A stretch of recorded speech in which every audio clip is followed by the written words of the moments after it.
এই জন্য এই জমিন আজকে আমাদেরকে আল্লাহ রাব্বুল আলামিন আমাদের সুযোগ করে দিয়েছেন। এই জন্য আমরা আজকে সকলের সর্বশক্তি দিয়ে আমরা সে আল্লাহর রবের আমরা শ্রেষ্ঠত্ব ঘোষণা করব। সকলে আমার সাথে সুর মিলিয়ে বলবেন নারায়ে তাকবীর।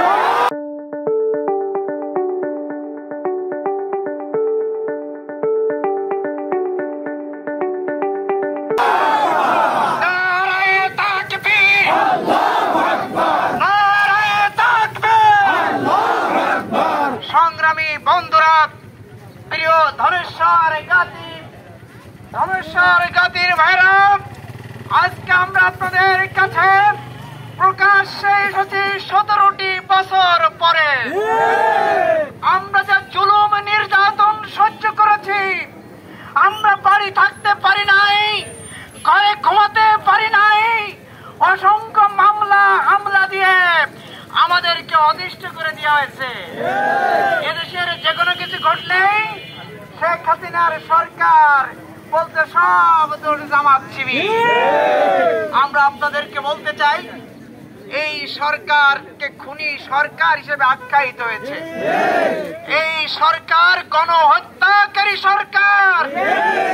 শেখ হাসিনার সরকার আওয়ামী লীগ সরকার কি কি অপরাধ করেছে আজকে তাদের জন্য আমরা দোয়া করতে চাই যারা শহীদ হয়েছে।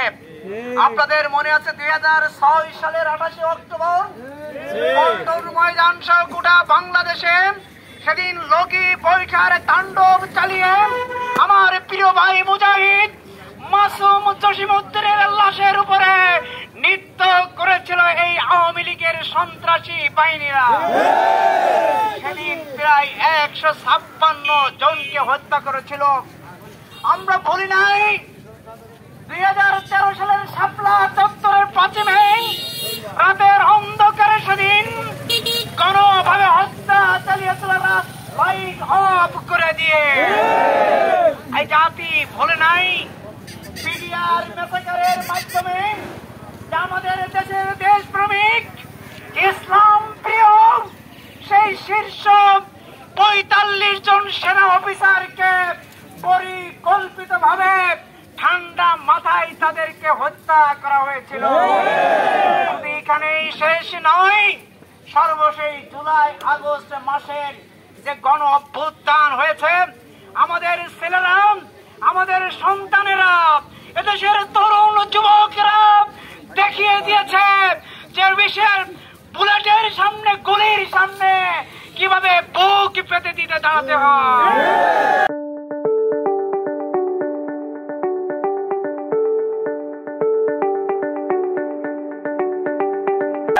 তারা মরণকে জয় করেছে, যার বিনিময়ে আকাশ থেকে হেলিকপ্টার দিয়ে গণহত্যা চালিয়েছে, যার ফলশ্রুতিতে আজকে পিছনের দরজা দিয়ে ক্ষমতা থেকে আজকে পালাতে বাধ্য হয়েছে এই 17 বছরের খুনি স্বৈরাচারী শেখ হাসিনা।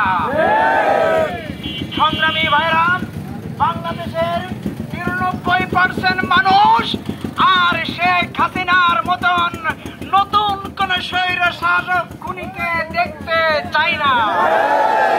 আপনারা কি দেখতে চান? এদেশ আমাদের সকলের। এখানে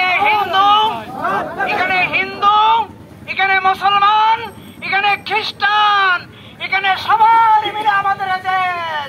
আমাদের এদেশের নাম কি? আমাদের দেশের নাম কি? বাংলাদেশের আমরা সবাই নাগরিক। আমাদের আমিরে জামাত ডাক্তার শফিকুর রহমান বলেছেন, হিন্দু খ্রিস্টান বৌদ্ধদেরকে সংখ্যালঘু বলা যাবে না, সবাই আমরা বাংলাদেশি। সংগ্রামী বন্ধুরা, আমরা প্রতিটি স্তরে আমরা খেয়াল করেছি, যখনই কোনো অন্যায়, যখনই কোনো সংগঠিত হয়েছে, তখনই জামাত শিবিরের দোষারোপ করা হয়েছে। আজকের আমাদের পার্শ্ববর্তী দেশ, আজকে আমরা জিম্মাদারি নিয়েছি, আমাদের অমুসলিম ভাইদের আমরা দায়িত্ব নিয়েছি যে তাদের উপর কোনো জুলুম নির্যাতন আমরা সইব না, আমরা কাউকে করতে দেব না। কিন্তু আমরা লক্ষ্য করেছি, আমি মাগুরা জেলার জামাত ইসলামীর প্রধান হিসেবে আমি আপনাদেরকে জানাতে চাই, আমি যতটুকু খোঁজ খবর নিয়েছি, কোন মন্দিরে কোনো হামলা হয় নাই, কোন হিন্দুর উপরে আঘাত আসে নাই, কিন্তু রাজনৈতিক কারণে যারা যেটুকু জুলুম করেছেন সেই কারণে জনগণের রোষে শেখ হাসিনার কারণেই সেটুকু সংগঠিত হয়েছে।